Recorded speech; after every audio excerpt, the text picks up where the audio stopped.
Hello दोस्तों, स्वागत है आपका एक बार फिर से मेरे यूट्यूब चैनल दी इंग्लिश डायरी पर और मैं हूं आपका दोस्त विजय। आज की इस वीडियो में हम बात करने वाले हैं ब्रिटिश पोइट्री में वर्ड्सवर्थ पार्ट 2। पार्ट 1 हम इससे पहले कर चुके हैं। अगर आप में से कई लोग नए हैं तो आप प्लेलिस्ट पर जाएं जिसमें इंडियन इंग्लिश पोइट्री हमने कर ली है, अमेरिकन कर ली है और अब हम ब्रिटिश पढ़ रहे हैं। ब्रिटिश में भी रॉबर्ट फ्रॉस्ट पढ़ा चुके हैं और आज की जो वीडियो है हमारा पार्ट 2 है विलियम वर्ड्सवर्थ का। और अगर आप चैनल में नए हैं तो सब्सक्राइब करना बिल्कुल ना भूलें और लाइक्स करने में बिल्कुल कंजूसी ना करें, क्योंकि आपके लाइक्स हमें मोटिवेट करते हैं काम को और बेहतर करने के लिए। और साथ ही साथ एक और चीज़, टेलीग्राम चैनल से जुड़ना ना भूलें। इस वीडियो के कमेंट सेक्शन में जो है मैं जो इसका लिंक है टेलीग्राम का उसे पिन कर दूंगा। आप लोग टेलीग्राम चैनल जरूर ज्वाइन करें, क्योंकि उसमें आपको प्रैक्टिस सेट्स वगैरह और जो भी आपकी एग्ज़ाम रिलेटेड जो प्रॉब्लम्स होंगी, जो क्वेरीज होंगी, आप वहाँ पर आस्क कर सकते हैं। तो चलते हैं आज की वीडियो की तरफ। मोस्ट इंपॉर्टेंट फैक्ट्स को लेके हमेशा की तरह आज फिर से मैं यहाँ पर अवेलेबल हूँ आप लोगों के लिए। तो चलते हैं। देखिए, आज हम सबसे पहली चीज़ पढ़ेंगे लिरिकल बैलेट के बारे में। लिरिकल बैलेट 1798 आप सभी को पता है कि 1798 में आया था। ठीक है, फर्स्ट पब्लिश जो है ये 1798 में हुआ था, ये आप सभी को पता है। लेकिन कुछ और चीज़ें इसमें हमें डिटेलिंग करनी होंगी, जैसे कि इसका जो सेकेंड एडिशन है वो 1800 में आया था। इसमें उस वक्त जो है एक प्रीफेस ऐड किया गया था। ठीक है, याद रखिएगा 18 यानी 2 साल बाद, उसके जस्ट 2 साल बाद, देखिए 2 साल का यहाँ पर गैप है, आप ध्यानपूर्वक इसका ध्यान रखें। इसका जो थर्ड एडिशन आया था उसमें 1802 में ऐड अपेंडिक्स और पोइटिक डिक्शन इसमें ऐड किया गया था 1802 में। तो याद रखना आपको प्रीफेस और अपेंडिक्स पोइटिक डिक्शन दोनों को याद रखना 1800 और 1802 में। उसके बाद जो इसका फोर्थ एडिशन आया था वो 1805 में आया था और 1802 में जो है ये अमेरिका में पब्लिश हुआ था। तो ये सारे पॉइंट्स आपको पता रहने चाहिए। तो देखो यहाँ पर 1798, 800, 802 2 साल का गैप है, लेकिन जो फोर्थ वाला है उसमें जो है 3 साल का गैप है, क्योंकि 2 के बाद सीधे 5 हो गया। ठीक है, तो ये आपको याद रखना है। और एक खास बात याद रखनी है कि अमेरिका में जो लिरिकल बैलेट पब्लिश हुआ था वो 1802 में हुआ था। कई बार ये क्वेश्चन आता है तो कई बार हम गलती से 1798 में जो है टिक कर देते हैं या फिर फिल कर देते हैं, तो वहाँ पर रॉन्ग हो जाता है। तो ध्यान से इसको पढ़ना है कि क्या पूछ रहा है।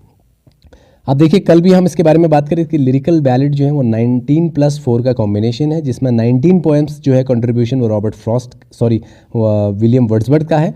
और इसमें जो लास्ट पोएम है लिरिकल बैलेट की वो टिंटन अबे है। मोस्ट इंपॉर्टेंट है, याद रखिएगा। लास्ट जो पोएम है इस पूरे लिरिकल बैलेट में वो कौन सी है? टिंटन अबे। ठीक है, जो कि वर्ड्सवर्थ ने लिखी हुई है। आगे देखिए, मैं कंट्रीब्यूशन आपको बता रहा हूँ। इसमें जो 4 का कंट्रीब्यूशन है वो मैं आपको यहाँ पर बता दे रहा हूँ, जो 4 कंट्रीब्यूशन क्या है, क्योंकि 19 जो है उनको मैंने यहाँ पे नहीं बताया हुआ, लेकिन जो 4 का कॉम्बिनेशन है जिसमें एस.टी. कॉलरिज ने, सैमुअल टेलर कॉलरिज ने जो लिखे थे, इन दोनों का एक कॉम्बिनेशन था, कंट्रीब्यूशन था। ठीक है, इन्होंने मिलके जो है इसमें पोएम्स लिखी थी। तो जो कॉलरिज के इसमें वर्क्स हैं वो क्या है? The rime of ancient mariner, the nightingale, forester mother और द डंजियन। तो ये 4 जो काम है, ये जो 4 वर्क्स हैं, ये किनसे रिलेटेड है? कॉलरिज से रिलेटेड है। इनको आप एकदम बढ़िया से रट्टा लगा लीजिएगा कि ये सारे वर्क्स किसके हैं? ये कॉलरिज के हैं। लिरिकल बैलेट में जो शामिल थे 4 उनके काम। ठीक है, 4 पोएम्स। अब यहाँ पर most important cheese, the prelude के बारे में मैंने आपको बताया था। प्रिल्यूड मोस्ट इंपॉर्टेंट 1850 जो इसकी पब्लिशिंग डेट है, हालांकि यहाँ पर वो नहीं लिखे, नीचे अभी मैं आपको बताऊंगा। लेकिन फिलहाल हम बात करेंगे जो द प्रिल्यूड है, इसका सबटाइटल है growth of a poets mind. ये इसका सबटाइटल है, इसको आपको याद रखना है। इसमें कई बार इसकी जो बुक्स हैं उन बुक्स के जो है थीम्स पूछी जाती हैं कि किस चीज़ से बेस्ड है। जैसे फर्स्ट बुक जो इसकी आई, टोटल इसमें मैं आपको बता दूं कि यहाँ पर टोटल जो इसकी बुक्स हैं, टोटल बुक्स इसकी हैं 14 किताबें हैं। तो हर बुक का अपना एक अलग सा जो है टाइटल है या उसके अंदर चीज़ें लिखी हुई हैं, तो वो क्या हैं ये आपको पता रहनी चाहिए। बुक फर्स्ट में जो है इंट्रोडक्शन लिखा हुआ है चाइल्डहुड एंड स्कूल टाइम का। ठीक है, वर्ड्सवर्थ ने। और जो बुक सेकंड है उसमें स्कूल टाइम के बारे में बताया हुआ है द प्रिल्यूड में। और जो इनकी बुक थर्ड है उसमें रेजिडेंस एट कैम्ब्रिज के जब ये रेजिडेंस थे तो उस टाइम के बारे में लिखा हुआ है। तो आपको ये सारी चीज़ें याद रखने की कोशिश करनी है कि देखो, फर्स्ट वाले में तो नॉर्मली कोई व्यक्ति अपना इंट्रोडक्शन ही देगा। सेकंड में स्कूल, हम जब पहले हमारा जन्म होता है फिर हम स्कूल जाते हैं। उसके बाद कहाँ पर इन्होंने जो अपनी पढ़ाई की थी, कैम्ब्रिज में, तो कैम्ब्रिज रेजिडेंस के बारे में बताया। उसके बाद जो बुक फोर्थ था उसमें समर वैकेशंस के बारे में बताया। देखो, नॉर्मली आप इसको इस तरह से भी कैटेगराइज कर सकते हैं कि पहले आप स्कूल जाते हैं, चाइल्डहुड की चीज़ें आपने उस बुक में लिखी, फिर आपने उस स्कूल टाइम को उसमें शेयर किया, उसके बाद आप जिस स्कूल में पढ़ रहे हैं आप इसको स्कूल समझ लीजिए, हालांकि यूनिवर्सिटी है, कैम्ब्रिज यूनिवर्सिटी रेजिडेंस को इन्होंने लिखा। फिर स्कूल में छुट्टियां पड़ गई, समर वैकेशंस को लिखा। फिर बुक फिफ्थ, तो फिर आपको पता है वैकेशंस में बुक से आपको काम मिलता है, तो बुक्स के बारे में लिखा हुआ है कि बुक से कितना अटैचमेंट इनको हुआ था, पेपर की खुशबू वगैरह के बारे में इन्होंने, जो पेपर स्मेल है उसके बारे में भी काफ़ी कुछ चीज़ें बताई हैं जो कि बुक फिफ्थ में बताई हुई हैं। और बुक जो सिक्स्थ है उसमें कैम्ब्रिज एंड द अल्फाज के बारे में बताया हुआ है। अब देखो यहाँ तक मैंने आपको समझा दिया, अब आप इसको ऐसे ही याद रखना दिमाग में कि बुक फर्स्ट में जो इन्होंने अपने बचपन के बारे में, स्कूलिंग के बारे में बताया था, अगर आप इसमें इतना भी याद रखो कि इंट्रोडक्शन दिया था अपने चाइल्डहुड का, दूसरे वाले में जो है अपना स्कूल टाइम को बताया था, तीसरे में स्कूल के बारे में बताया था यानी उस यूनिवर्सिटी के बारे में बताया, कैम्ब्रिज के बारे में, फिर उस कैम्ब्रिज में जो इनको समर वैकेशंस पड़ी थी उसके बारे में बताया था, समर वेकेशंस के दौरान इनको क्या क्या बुक्स पढ़ने को बोला गया था, उसके बाद ये इन्होंने बताया था। यहाँ तक तो आप इसको ऐसे ही याद रख लें, ठीक है। अब उससे आगे जो चीज़ें हैं, बुक सिक्स्थ में कैम्ब्रिज एंड द अल्फाज जो बुक्स मिली थी वो सब इनसे रिलेटेड मिली थी, कैम्ब्रिज से लिखी हुई और अल्फाज से, ऐसे याद रख लेना। बुक 7 जो है वो रेजिडेंस इन लंदन, फिर ये देखना कि छुट्टियों में ये लंदन चले गए, तो ऐसे लंदन्स के बारे में इसको आप याद रखिएगा, रेजिडेंस ऑफ लंदन के बारे में इन्होंने बोला है। और बुक 8 जो है वो retrospect love of nature leading to love of man, इसमें इसके बारे में बात की गई है। तो जहाँ तक मैंने आपको याद करने को बोला, जिस हिसाब से आप उतना कर लीजिएगा, देखिए हर जगह तो ट्रिक नहीं हो सकती, आप भी जानते हैं। बुक 9 है रेजिडेंस इन फ्रांस, फ्रांस के बारे में बताया जब फ्रांस चले गए थे, रेजिडेंस ऑफ फ्रांस को कंटिन्यू किया है बुक 10 में, और 11th बुक में भी फ्रांस के बारे में ही कंक्लूजन बताया हुआ है। बुक 12 में imagination and taste how impaired and restored, तो ये जो है इमेजिनेशन, टेस्ट और इम्पेयर्ड और रिस्टोर के बारे में बुक 12 में बताया हुआ है। बुक 13 में imagination and taste how impaired and restore, यानी उसी चीज़ को कंटिन्यू किया गया है। और बुक जो 14 है उसमें कंक्लूजन बताया हुआ है, कंप्लीट जो भी चीज़ें अभी तक लिखी हुई हैं। तो जहाँ तक मैंने आपको याद कराने की कोशिश की वो चीज़ें तो आपको याद हो गई होंगी जहाँ तक है, ठीक है। तो कम से कम आपको यहाँ 6th तक तो मैंने याद करा दी, बाकी चीज़ें आपको याद रखनी है, ठीक है। नेक्स्ट चलते हैं आगे। देखिए जो मिल्टन है, Milton was Wordsworth great idol, तो इनके जो सबसे बड़े आइडल रहे थे वो मिल्टन रहे थे, John Milton. Lowell calls Wordsworth, तो लोवेल ने इनको कहा था द हिस्टोरियन ऑफ वर्ड्सवर्थ शायर, इनको द हिस्टोरियन ऑफ वर्ड्सवर्थ शायर किसने कहा था? लोवेल ने कहा था। And Arnold calls Wordsworth, Arnold ने इनको क्या कहा था? One of the chief glorious of English poetry, important line से याद रखना, अर्नोल्ड ने इनको one of the chief glories of English poetry बोला था, और हिस्टोरियन ऑफ वर्ड्सवर्थ शायर किसने बोला था? लोवेल ने, ठीक है। और जो है ग्रेट आइडल कौन थे इनके? मिल्टन थे। शैली सैड, शैली इनके बारे में कहते हैं Wordsworth was hardly a man but a wandering spirit with strange adventures and no end to them, तो बहुत अच्छी लाइन इनके बारे में कि hardly a man but a wandering spirit, इनको एक वॉन्डरिंग स्पिरिट बोल दिया गया है, ठीक है। तो वॉन्डरिंग स्पिरिट इनको किसने बोला? शैली ने बोला। Wordsworth was called as a poet of nature, इनको पोएट ऑफ नेचर कहा जाता है क्योंकि उन्होंने नेचर के बारे में बहुत कुछ लिखा है, बहुत कुछ लिखा है, नेचर पोएट इनको कहा जाता है इसलिए। तो इनके कुछ मेजर वर्क्स हैं डियर एस्पिरेंट्स, देखिए पहले lyrical ballads 1798, lines composed a few miles above Tintern Abbey, ये जो इनका नेक्स्ट इंपॉर्टेंट वर्क है। The Lucy poems, collection of 5 poems, Lucy poems इन्होंने लिखी थी, ठीक है। तो ल्यूशी पोएम्स के अंदर कौन सी वो 5 पोएम्स है वो भी मैंने आपको यहाँ बताई है। Strange fits of passion have I known, she dwelt among the untrodden ways, I travelled among unknown man, 3 years she grew in sun and shower, a slumber did my spirit seal। Most important है क्योंकि ये syllabus में भी है, class 10th NCERT में ये poem दी हुई है। तो मैं आपको बता दूं कि आपको ये सारी चीज़ें याद करने की कोशिश करनी है, कुछ कुछ चीज़ें याद रख लें इनमें, ठीक है। जैसे स्ट्रेंज करके स्ट्रेंज याद रख लें, और अनरोडन वेज, एक पूरा इसकी सीरीज बनाते कि स्ट्रेंज अनरोडन वेज में गए, ट्रैवल किया उन्होंने, वहाँ पर 3 साल बिताए, ठीक है, और जो है उनकी स्पिरिट वहीं सील हो गई। तो इस तरह से आप याद रखना, आप मतलब इसको ऐसे ट्रिक में याद रखना कि जो ल्यूशी पोएम है उसमें स्ट्रेंजर जो है अनरोडन वेज में गए, वहाँ उन्होंने ट्रैवल किया, 3 साल बिताया, और उनकी जो स्पिरिट है वो वहाँ सील हो गई, ठीक है। तो इस तरह से आप इसको याद रख सकते हैं ल्यूसी पोएम में। इसको एक जगह पर ऐसे लिखना, फिर इसको 1-2 बार बोलना, फिर पढ़ना, या बार बार इसी वीडियो को आप सुन सकते हैं कि स्ट्रेंजर जो है वो अनरोडन वेज में गए, वहाँ उन्होंने ट्रैवल किया, 3 years स्पेंड किए, और उनकी जो स्पिरिट है वो सील हो गई। अब इससे आप ऑटोमेटिकली पहचान लेंगे इन 5 ल्यूसी पोएम्स को, ठीक है। तो होपफुली कि आप लोगों के लिए अच्छा रहेगा। पोएम इन 2 वॉल्यूम्स, 1807 में जो इनका कलेक्शन आया था। It contains many notable poems, इसमें कुछ नोटेबल पोएम्स इनकी आई हुई थी, जिनमें से रेजोल्यूशन एंड इंडिपेंडेंस इंपॉर्टेंट है, I wandered lonely as a cloud important है, ठीक है, some time anthologised as a daffodils, the daffodils जो है इनकी पोएम है मोस्ट इंपॉर्टेंट, इनको आप याद रखिएगा। इंपॉर्टेंट मैं जो है वर्क्स बता रहा हूँ। वर्क्स इसलिए याद रखने क्योंकि कई बार ऐसे क्वेश्चंस आते हैं कि ये वर्क किसका है, तो आपको पता होना चाहिए। रेजोल्यूशन एंड इंडिपेंडेंस वर्ड्सवर्थ का है, I wander lonely as a cloud, daffodils, my heart leaps up, ode intimation of immortality, ode to duty, क्योंकि ऑड कई बार आपको जॉन कीट्स और वर्ड्सवर्थ में कंफ्यूज करेंगे, तो इसलिए आप इनको अच्छे से पढ़िएगा, ठीक है। Ode to duty, the solitary reaper, elegiac stanza, London 1802 या टू मिल्टन करके, the world is too much with us, ये सभी इनकी इंपॉर्टेंट वर्क्स हैं जिनको मैं यहाँ पे बता रहा हूँ। टू द कोकू या फिर कुकू आप बोल सकते हैं, the table turn, the prelude, the borderers, to a skylark, the excursion और लाउडोमिया, ये सारे जो वर्क्स हैं ये किसके हैं, विलियम वर्ड्सवर्थ के हैं, इन्हें आप नोट डाउन कर लीजिएगा। अब चलते हैं इंपॉर्टेंट फैक्ट्स की तरफ। फिर से जहाँ जहाँ इंपॉर्टेंट लिख रहा हूँ उनमें फोकस ज़रूर करना है। जो S T Coleridge refers to William Wordsworth as an ever enduring man, इनको एवर एंड्यूरिंग मैन किसने रेफ़र किया था, एस टी कॉलरिज ने, सैमुअल टेलर कॉलरिज ने, याद रखना, ठीक है, enduring man. Wordsworth was called poet of nature, ये तो मैं आपको ऑलरेडी बता चुका हूँ। The full title of Tintern Abbey, Tintern Abbey का कई बार फुल जो है इसका टाइटल पूछ लिया जाता है, तो फुल क्या है, lines composed a few miles about Tintern Abbey on revisiting the banks of the Wye during a tour July 13, 1798। याद रख सको तो पूरा रख लेना, ठीक है। टिंटन अबे में जब ये गए थे तो वहाँ रिविजिट इन्होंने किया था, उस ड्यूरेशन में उन्होंने ये पोएम लिखी थी, ठीक है, अपनी सिस्टर के साथ वहाँ पर गए थे वो, तो कई बार भी गए थे, वो भी मैंने आपको नीचे भी बताया हुआ है। तो lines composed a few miles above Tintern अबे, ऐसे करके आप इसको ज़रूर याद रखिएगा, इसका जो फुल टाइटल है।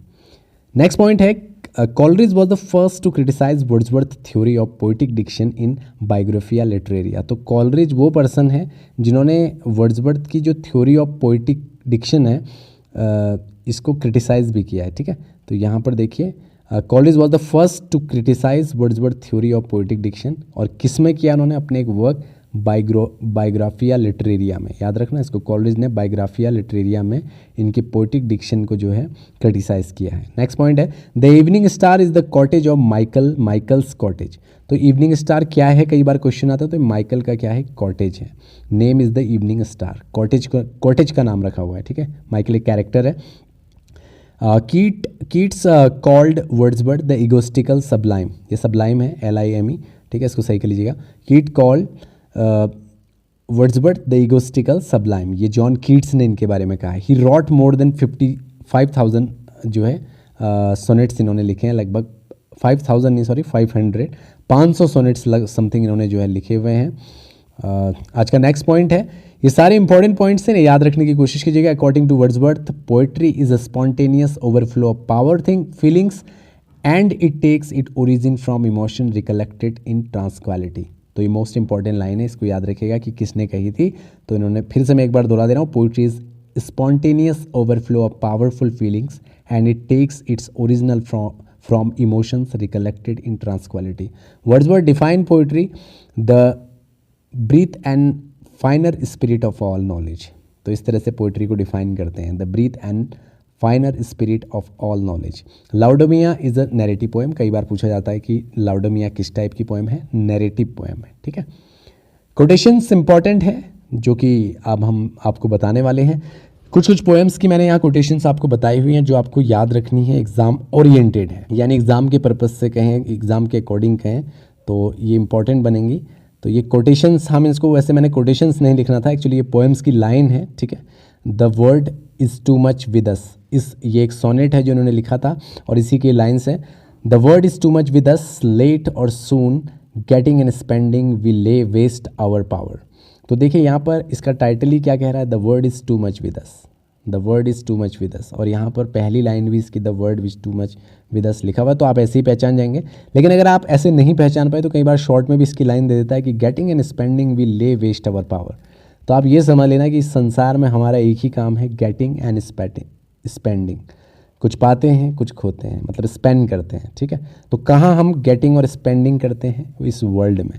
तो तो इस वर्ल्ड में करते हैं, तो इसीलिए the world is too much with अस, ठीक है, जहाँ पर हम गेटिंग एंड स्पेंडिंग करते हैं, ऐसे आप इसको याद रखिएगा।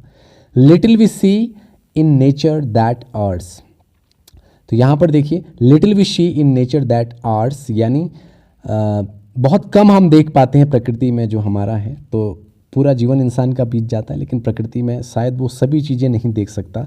तो संसार में यानी द वर्ल्ड में वो हर चीज़ को नहीं देख सकता जितना कि है इस पृथ्वी पे। तो इस हिसाब से आप याद रखिएगा लिटिल वी सी, यानी हम बहुत कम देख पाते हैं इस संसार में, और संसार में क्या है, हर चीज़ बहुत टू मच है, ऐसे करके आप इसको याद रखिएगा। तो आपको याद आ जाएगा little we see in nature that arts, मतलब हम प्रकृति में बहुत कम देख पाते हैं जो हमारा है उस चीज़ को, यानी हम अपना भी बहुत कुछ नहीं देख पाते हैं इस प्रकृति में रह के। तो कहाँ रह के, इस प्रकृति में, यानी संसार में, इस वर्ल्ड में। ऐसा करके आप इसको याद करने की कोशिश कीजिएगा। मतलब बस समझने की बात है कि अगर आपको हिट कर गया, क्लिक कर गया, तो आपको आइडिया आ जाएगा, क्योंकि रटना इतनी सारी लाइन्स को आसान नहीं है। कहीं कहीं मैं आपको बता दे रहा हूँ, कहीं नहीं भी बता सकता। तो जहाँ पर बनता है वहाँ कोशिश कर रहा हूँ कि आपको आसान बना के बताऊँ। ऑड टू ड्यूटी, ये एक ऑड है, इसमें inspired by hymn to adversity, और इससे किससे इंस्पायर्ड होकर उन्होंने लिखा था, हाइम टू एडवर्सिटी एक वर्क है थॉमस ग्रे का, इससे इंस्पायर होकर लिखा। तो याद रखना कि ऑड टू ड्यूटी इंस्पायर होकर लिखा था हाइम टू एडवर्सिटी से, और वो किसका वर्क है, थॉमस ग्रे का। रिलेटेड हमेशा चीज़ों को पढ़ना है। नेक्स्ट इसमें एक लाइन आती है जो कल भी मैंने आपको बताई थी, stern daughter of the voice of God, stern daughter of the voice of God. इसमें स्टर्न डॉटर कौन है ये पूछा जाता है, कल मैंने आपको बताया था। अगर आपको याद होगा तो आप कमेंट बॉक्स में बताएंगे स्टर्न डॉटर किसे कहा जाता है।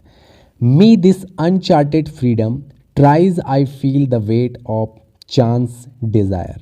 तो देखो अनचार्टेड फ्रीडम जो लिखा हुआ है यहाँ पर, तो इसको भी आप याद रख सकते हो। इसका एक तरीका ये है, देखिए मैं जो भी तरीके यहाँ पे बता रहा हूँ, हो सकता है कि आपके पल्ले ना पड़े या फिर पढ़ भी जाए, लेकिन कहने का मतलब है अगर किसी को लग रहा है कि ये क्या बेतुकी सी बात है, तो ये बेतुकी बात नहीं है। ये आपको समझाने का एक तरीका है, और ये चीज़ों को याद करने का एक आसान तरीका है। इसके थ्रू ही इतनी सारी चीज़ों को याद रखा जा सकता है, बाकी और कोई चारा नहीं है इन चीज़ों को याद करने का, ठीक है। देखिए जो लाइन है ऑड टू ड्यूटी की है, कैसे पहचानोगे, uncharted freedom tires I feel weight of chance desires. तो देखो अनचार्टेड फ्रीडम का क्या मतलब होता है, अनचार्टेड फ्रीडम का मतलब क्या होता है बताइए। अनचार्टेड फ्रीडम का मतलब होता है अज्ञात आज़ादी, स्वतंत्रता, अज्ञात स्वतंत्रता या फिर अज्ञात आज़ादी।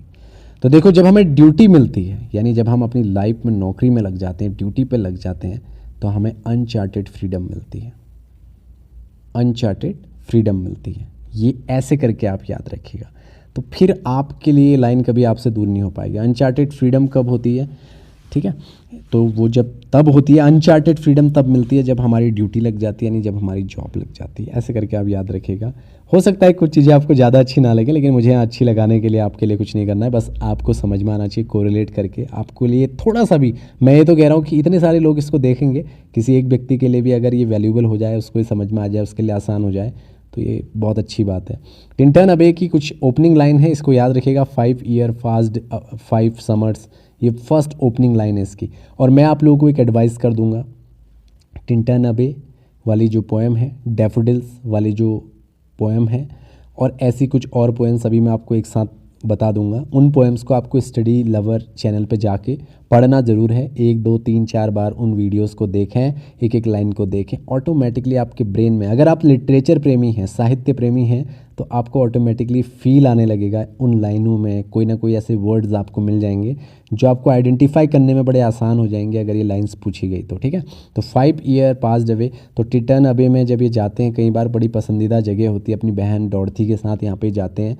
तो वहाँ जाने के बाद जब ये 5 साल बाद जब वहाँ पर, मतलब कुछ समय बाद वहाँ पे जाते हैं, तो तब ये फील करते हैं कि अपने वो पुराने 5 साल की आज भी प्रकृति जो है वो वैसी की वैसी है, मतलब जैसे 5 साल पहले थी। तो आप याद रखिएगा कि समर और 5 ईयर का जो ये लोचा है, ये टिंटन अबे का है, ठीक है।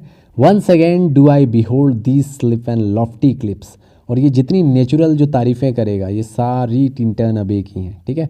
तो यहाँ पर देखिए वही वाली बातें, ये इसमें आप ये याद रखिएगा कि लॉफ्टी क्लिप्स, आप देखो मैं आपको जो टैगलाइंस बता रहा हूँ, प्लीज़ आप इसको थोड़ा समझने की कोशिश कि लॉफ्टी जो क्लिप्स हैं वो टिंटन अबे में है। आप ऐसे करके इसको याद रखना, लॉफ्टी क्लिप्स कहाँ पर है, टिंटन अबे में। तो आपको लॉफ्टी क्लिप्स से जो है टिंटन अबे पता चल जाएगा, और 5 ईयर पास्ट 5 समर्स, जो ये लाइन लिखी है ओपनिंग लाइन है टिंटन अबे की, मैंने आपको बता दिया 5 साल बीत गए, 5 समर चले गए इस तरह से।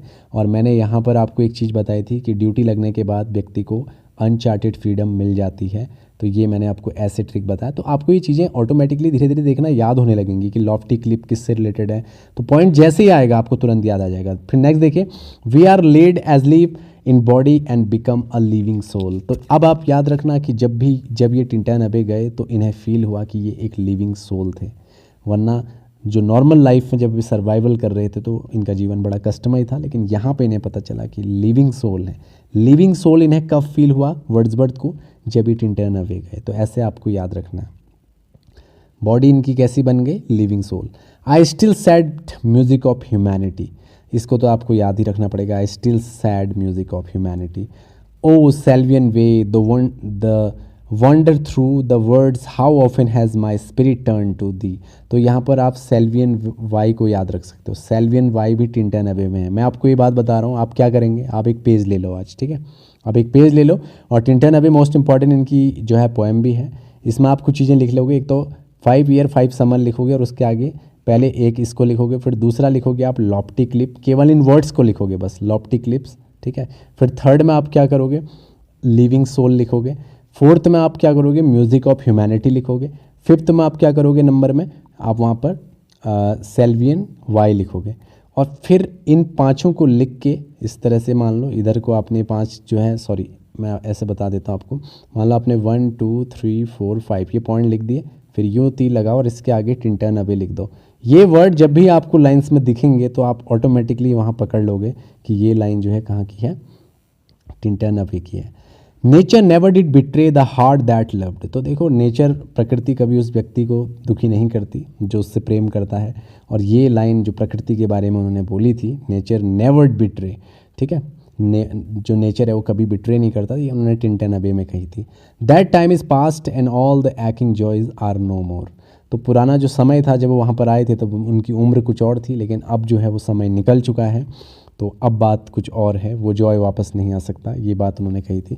हर चीज़ के लिए तो मैं ट्रिक्स नहीं बता रहा हूँ, लेकिन जो मैंने बताया आपको ऊपर, ये nature never did betray most important line है, इसको आप याद रखिएगा, ठीक है। ये तो आप ऐसे भी याद रख सकते हैं कि वो प्रकृति प्रेमी थे और उन्होंने ये लाइन की, जो नेचर है उस व्यक्ति को कभी धोखा नहीं देती या उसके साथ कभी बुरा नहीं करती जो नेचर से प्रेम करता है, ऐसे करके तो आपको टिंटन अबे याद आ जाएगा कि टिंटन अबे में इन्होंने चीज़ें बोली थी। Next, my dear dear friend and in the voice I catch the language of my former heart. ये अपनी बहन के लिए उन्होंने लाइन बोली थी, ठीक है, मोस्ट इंपॉर्टेंट है। डॉरथी जो उनकी बहन थी, डॉरथी वर्ड्सवर्थ, उनके लिए ये लाइन बोली थी, कई बार पूछी जाती है। तो इतनी सारी चीज़ें मैंने इसमें आपको बता दी। अब देखिए, टू मिल्टन लंदन 1802, एक सोनेट है। मिल्टन इसमें मिल्टन के लिए उन्होंने लिखा है, Milton thou shouldst be living at this hour England hath of need thee. मतलब मिल्टन तुम्हारी ज़रूरत है इंग्लैंड को इस वक्त, ऐसा ही कह रहे हैं। मिल्टन ऑलरेडी लिखा हुआ है, इंग्लैंड को जो है नीड है बोल रहे हैं, तो मिल्टन वाली पोएम होगी, ऑब्वियस सी बात है। नेक्स्ट पॉइंट देखिए, we are selfish man oh raise us up return to us again. तो जिस भी लाइन में आपको लगे कि किसी को वापस बुला रहा है, तो टू मिल्टन लंदन 1802 का वो वर्क है। नेक्स्ट देखिए, the soul was like a star and dwelt apart. ठीक है, जो सोल है वो कैसी दिख रही है, इसको एक सितारे की तरह, एक सितारा बन गया है मिल्टन इनके लिए, ऐसा आप समझ लीजिएगा। तो ये सारी जो लाइन्स हैं, जहाँ मेमोराइज कर रहे हैं, किसी को रिकॉल कर रहे हैं, किसी की याद आ रही है इन्हें, तो ये मिल्टन 1802 वाले वर्क किए। नेक्स्ट पॉइंट है हमारा रेजोल्यूशन एंड इंडिपेंडेंस में। मोस्ट इंपॉर्टेंट लाइंस बता रहा हूँ, जैसे आप याद रख सके रखें, मैंने अपने हिसाब से आपको बताया।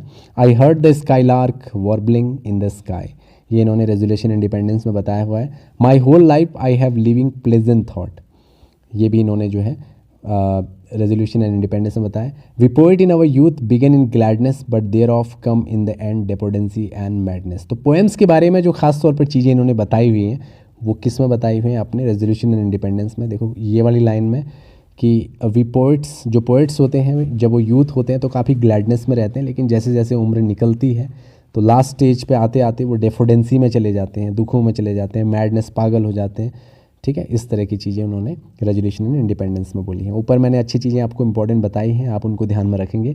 Wordsworth visited eight Tintern Abbey, Tintern अबे में कब आए थे? फर्स्ट विजिट जो हुआ था 1773 में हुआ था, सेकंड विजिट 1798 में हुआ था, थर्ड विजिट 1841 में हुआ था। ठीक है, तो ये इनके विजिट्स हैं, इनको आपको याद रखना है, मोस्ट इंपॉर्टेंट है। नेक्स्ट पॉइंट देखिए, the solitary reaper was inspired by his sister Dorothy. और जो सॉलिटरी रीपर है इसमें उन्होंने अपनी सिस्टर डोरिथी को ही डेडिकेट भी किया है, मतलब उनके बारे में लिखा और उनसे इंस्पायर हो गई लिखा है। Our birth is but a sleeping and forgetting is from poem intimation of immortality from recollection of early childhoods Wordsworth. अपने अर्ली चाइल्डहुड को इसमें मेमोराइज करते हैं और ये लाइन उन्होंने जो है इंटीमेशन ऑफ इमॉर्टलिटी वाली पोएम में लिखा हुआ है। कौन सा? Our birth is but a sleep and forgetting. Important line है, मैं आपको अभी भी कह रहा हूँ, इसको आप ज़रूर याद रखिएगा। 1804 and publish in poem in 2 volumes. 1807 में जो है इनकी 2 वॉल्यूम्स जो कलेक्शन आया था।